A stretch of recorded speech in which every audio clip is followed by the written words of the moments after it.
The fog hung thick and heavy over the abandoned streets of Greyfall, muting the distant hum of generators and the faint crackle of the military comms. Captain Elias Brooks surveyed the desolate cityscape from his perch atop a dilapidated high-rise. His weathered face betrayed no emotion, but his fingers drummed an erratic rhythm on the stock of his rifle. Still no response from the ship. Sergeant Noah Kane's voice crackled in his earpiece. Just silence. Brooks didn't respond immediately. His gaze fixed on the massive, obsidian-black vessel that loomed in the center of the city. It had appeared out of nowhere 3 days ago, blotting out the sky for miles. Every attempt at communication had been met with an unsettling stillness, broken only by the occasional low-frequency hum that rattled windows and chilled bones. "How's the team holding up?" Brooks finally asked. Kane chuckled, but the sound lacked any real humor. "They're scared. Hell, I'm scared. Feels like something's watching us, even when nothing's there. Keep them sharp," Brooks said, his tone firm. "Fear keeps you alive. Complacency gets you killed." Below, the squad moved like shadows through the ruins, their figures barely visible in the mist. Dr. Malcolm Graves trailed behind, his lanky frame weighed down by a portable lab kit. His presence on the mission was a point of contention among the soldiers. He wasn't military, and his cold detachment made him an outsider. Yet, his expertise in xenobiology was deemed invaluable. "Graves," Brooks called through the comms. "Any new theories?" "None that you'd like," Graves replied, his voice as clinical as ever. "Whatever's inside that ship isn't here to negotiate. The lack of overt hostility might simply mean they're studying us, deciding the most efficient way to act." Brooks grimaced. Comforting. The team converged on a perimeter set up 2 blocks from the alien craft. The vessel towered over them, its surface a seamless blend of angles and curves that defied human engineering. It emitted a faint, otherworldly glow that seemed to pulse in time with the soldiers' uneasy breaths. "Movement," Kane whispered. He had taken point, his eyes scanning the fog through the scope of his rifle. "Something's out there." The squad froze, their weapons trained on the shadows. The sound came first, a wet, slithering noise that seemed to echo from all directions. Then, a figure emerged. It was humanoid in shape, but grotesquely elongated, its skin a translucent membrane through which pulsing veins and shifting organs were visible. Its head was a featureless oval, save for a single, lidless eye that glowed with an unnatural light. "Hold fire," Brooks ordered, his voice steady despite the dread coiling in his gut. The creature stopped several meters away, tilting its head as if studying them. A low, resonant hum filled the air, vibrating deep in the soldiers' chests. "What the hell is it doing?" Kane muttered. Graves stepped forward, his movements deliberate. "It's communicating, or trying to." He raised a small device, scanning the creature's frequency emissions. "Fascinating. The patterns are almost organic, like a heartbeat." Before anyone could respond, the creature moved. Its lithe form darted forward within human speed, closing the gap in the blink of an eye. The soldiers opened fire, the roar of their weapons shattering the oppressive silence. The bullets tore into the creature, but it didn't slow. It lashed out with appendages that seemed to form out of nothingness, slicing through armor and flesh with terrifying ease. Brooks acted on instinct, pulling a grenade from his belt and hurling it toward the creature. The explosion lit up the fog, and for a moment, all was still. When the smoke cleared, the alien was gone, leaving behind only a slick, black residue that hissed as it dissolved into the ground. "Status," Brooks barked. "2 down," Kane reported, his voice tight. "Peterson and Hale." Graves knelt beside one of the fallen, his gloved hands examining the deep, jagged wounds. "The cuts, they're precise. Surgical. This wasn't just an attack. It was an autopsy." Brooks felt a cold rage settle over him. "We're pulling back to the command post. I want every scrap of data you've got on that thing, Graves. No more surprises." As they retreated, the fog seemed to thicken, pressing in around them like a living thing. Brooks couldn't shake the feeling that they were being watched. The hum from the alien ship grew louder, more insistent, as if mocking their retreat. Back at the command post, a hastily fortified building on the city's outskirts, the atmosphere was tense. The surviving soldiers huddled in small groups, their faces pale and eyes haunted. Kane paced near the entrance, his jaw clenched and his rifle never leaving his hands. Graves was already at work, his portable lab spread out across a makeshift table. He muttered to himself as he analyzed the data, his movements frantic but precise. Brooks approached him, his voice low. "Tell me you've got something." "I've got plenty," Graves replied without looking up. "None of it good. The creature's biology is adaptive, reactive. It's like nothing we've ever encountered." "Meaning what?" "Meaning we're not just dealing with invaders," Graves said, finally meeting Brooks' gaze. "We're dealing with predators. And they're better at this than we are." Brooks' jaw tightened. He glanced at the soldiers, at their fear and exhaustion. He thought of Peterson and Hale, their lives snuffed out in moments. "They wanted monsters," he murmured, his voice barely audible. "Let's show them what real monsters look like." The words hung in the air, a quiet promise of what was to come. The air inside the command post was thick with tension and the sharp tang of sweat and oil.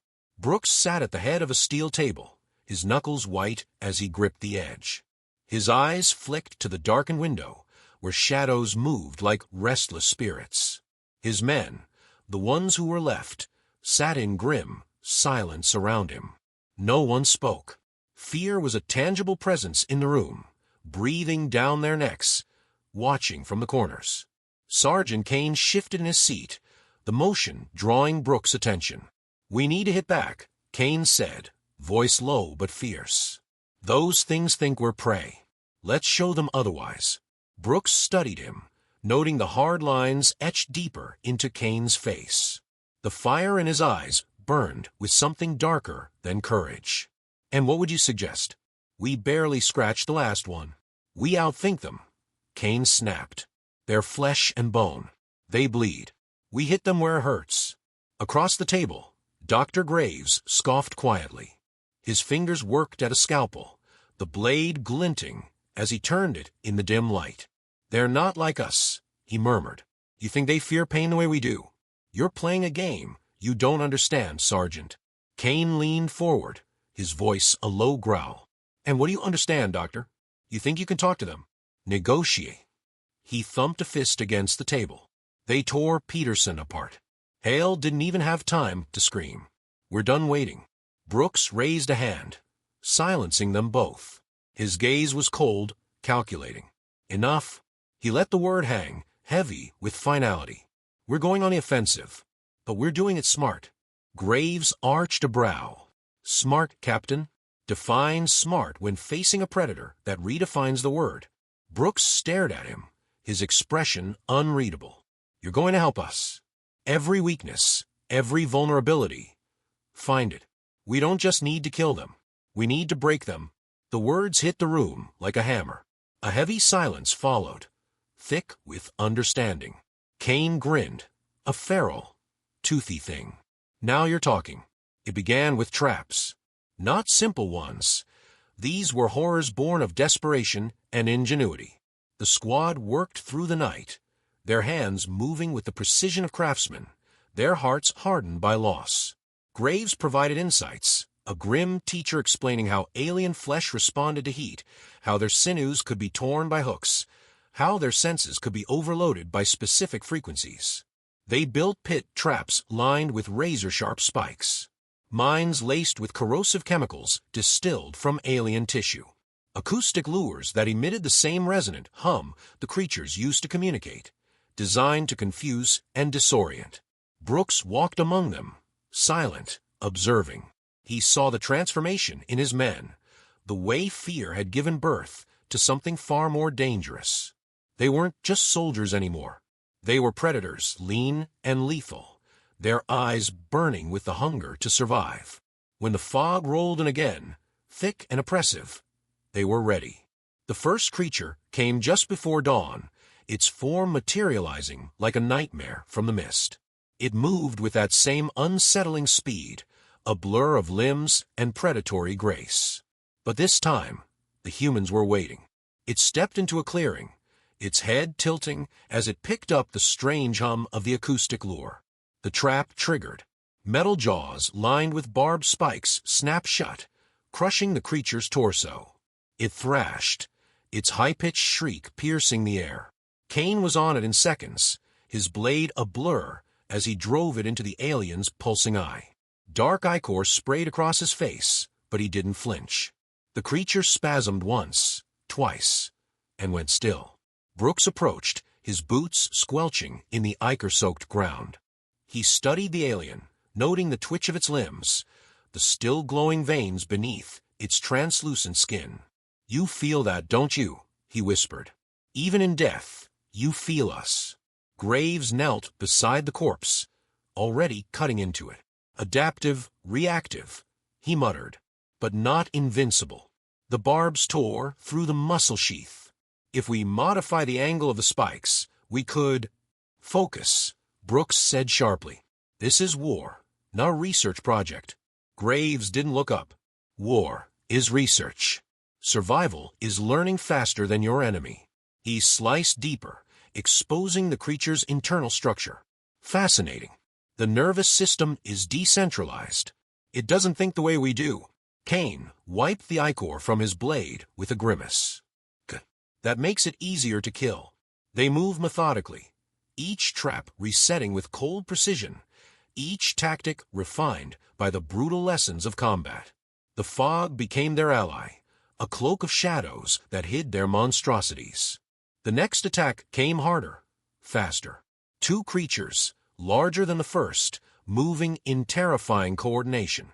But the humans were ready. Explosives erupted beneath one, searing its flesh with acid as it writhed in agony. The second creature leapt into the fray, its limbs a blur of slicing death. Kane was thrown back, his armor cracked, but he rolled to his feet, eyes blazing.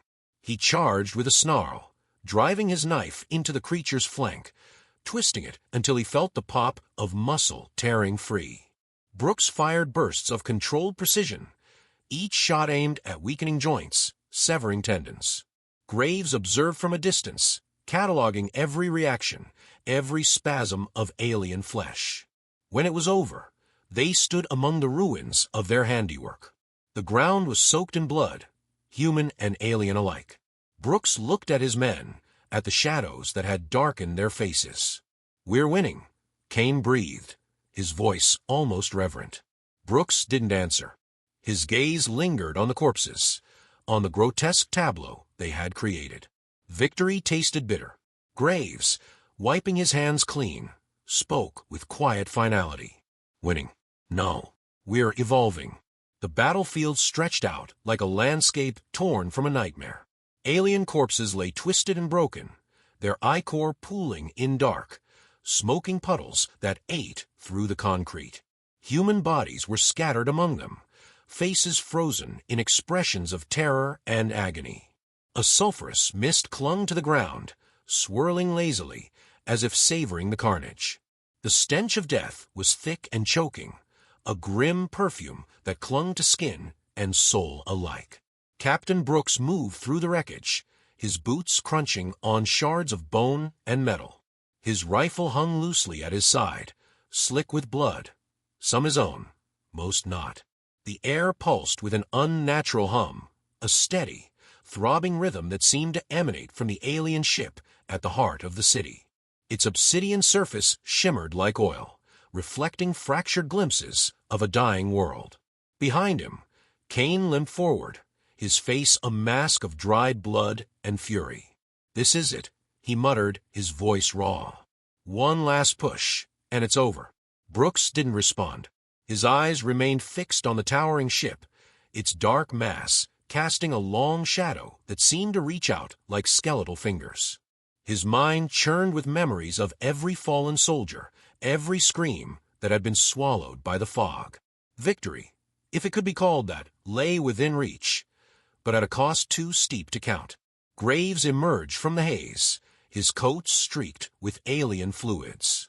His hands trembled as he clutched a makeshift canister, its contents swirling with a bioluminescent glow. "This will do it," he said, his voice thin with exhaustion. "A biological cocktail derived from their own tissue. Release it inside the core, and it'll collapse their systems from within."